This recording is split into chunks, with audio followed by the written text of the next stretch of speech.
এই ভিডিওটি দেখার পর হয়তো আপনি আপনার পাপের কথা ভেবে কান্না করবেন। রাত 4:20 মুয়াজ্জিন মাইকে ফজরের আজান দিচ্ছে। পাশ ফিরে উঠতে যাব, তখনই খেলাম বড় এক ধরনের ধাক্কা। ঝাপসা আলোতে দেখলাম আমার মতো দেখতে পাশে একজন শুয়ে আছে। এটা আবার কি? ভয়ে ভয়ে তাকে নাড়া দিলাম, দেখলাম অচেতন, কোনো কথা বলছে না। শরীর খুব ঠান্ডা। কিছুক্ষণ পর মনে হলো ভদ্রলোক মারা গেছে। চিন্তা করলাম এই লাশটা এখানে কেন? আবার দেখতে পুরোপুরি আমার মতো। সব স্বপ্ন দেখছি না তো? না, সত্যিই তো। অনেকক্ষণ চিন্তা করে সবাইকে ডাকার চেষ্টা করলাম, কিন্তু কি কেউ তো আসছে না। একটু পর দেখলাম বোন রুমে লাইট জ্বালালো এবং ওই লাশটার কাছে এসে বলল, ভাই ফজরের আজান হয়ে গেছে। আমি তো পুরাই অবাক, এসব হচ্ছেটা কি? বোনের কাছে গিয়ে বললাম, ওই তোর কি মাথা খারাপ হয়েছে? লাশটাই বা রুমে আসলো কিভাবে? এটা কার লাশ? দেখলাম সে তো আমার কোনো কথাই কর্ণপাত করলো না। সেও লাশটা ধরে অবাক হলো এবং চিৎকার করে উঠলো। মুহূর্তে পাশের রুম থেকে আম্মু আব্বু এসে স্তব্ধ।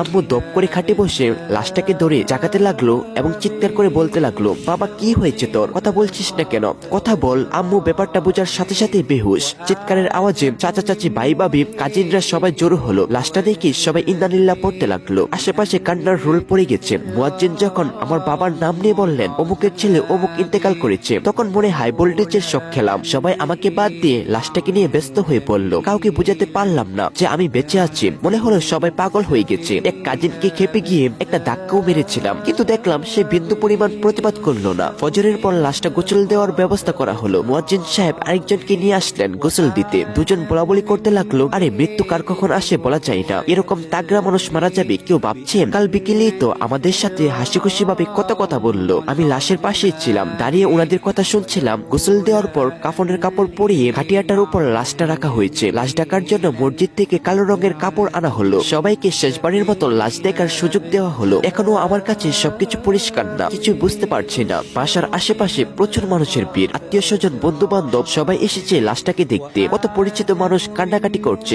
কিন্তু কাউকে বুঝাতে পারলাম না আমি মারা যাইনি, আমি বেঁচে আছি। এটা অন্য কারো লাশ। কেউ আমার কথা শুনতে পারছে না। জোহরের পর জানাজা। আজান হয়ে গেছে।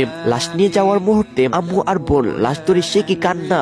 আত্মীয় ওরাও কেঁদে উঠলো। আহা, হৃদয় স্পর্শী এক দৃশ্য। অবাক ব্যাপার, এর একদিন আগেও ঠান্ডা সর্দি লেগেছিল, হালকা জ্বর ও ছিল। দু একদিন যাবত ঠিক মতো নামাজ আদায় করতে পারছিলাম না, কিন্তু আজ কিছু মনে হচ্ছে না। আমি পুরোপুরি সুস্থ, আর শরীরটাও তুলার মতো হালকা মনে হচ্ছে। যাই হোক, লাশটা চৌরাস্তায় ঈদগাহ মাঠে জানাজার জন্য নিয়ে যাওয়া হলো। ঈদগাহ মাঠ লোকে ভরা, একটু জায়গাও খালি ছিল না। বাবা হালকা একটু কথা বলার পর ইমাম সাহেব একটু বয়ান করে জানাজা পড়ালেন। জানাজা শেষে লাশ কবরস্থানে নিয়ে যাওয়া হলো। সেখানে গিয়ে দেখলাম দাদুর কবরের পাশেই একটা কবর খনন করা হয়েছে। ঠিকঠাক ভাবে লাশ দাফন করে সবাই আত্মার মাগফিরাতের জন্য দোয়া পড়তে লাগলো। মুনাজাত শেষে সবাই যার যার মতো চলে গেল, কিন্তু বাবা মা বসে থাকলো। তাদেরকেও জোর করে নিয়ে যাওয়া হলো। অবশেষে আমার কাছে সব পরিষ্কার হতে লাগলো যে আসলে আমি আর এই জগতে নেই।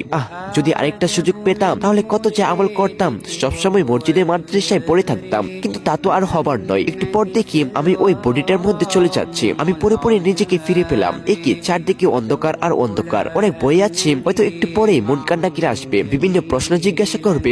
না পারলে শুধু হবে কবরের আযাব। শুয়ে শুয়ে অন্ধকার করে পুরো ঘটনাটা চিন্তা করলাম। ভাবলাম এগুলা হচ্ছে, একদিন তো হবে। হঠাৎ শোয়া থেকে উঠে বসলাম। শরীরের প্রতিটা রোম দাঁড়িয়ে গেছে। এই স্বপ্ন আমাকে বদলে দিতে সাহায্য করবে। প্রতিটা মানুষ এভাবে প্রতিদিন মৃত্যুকে স্মরণ করা উচিত। তাহলে আশা করা যায় গুনাহ থেকে মনকে বিরত রাখা যাবে এবং কবরের প্রস্তুতি নেওয়া যাবে। আশা করি ভিডিওটি আপনার কয়েকজন ফ্রেন্ডকে শেয়ার অথবা মেনশন করবেন। হতে পারে আপনার শেয়ার করা ভিডিও দেখে কারো পরিবর্তন আসলো। তো আজকের মতো বিদায় নিচ্ছি। প্রিয় ভিডিওটা ভালো লাগলে এটিকে ফলো করে দিও। তো দেখা হবে নতুন একটা ভিডিওতে। আজকের মতো আল্লাহ হাফেজ।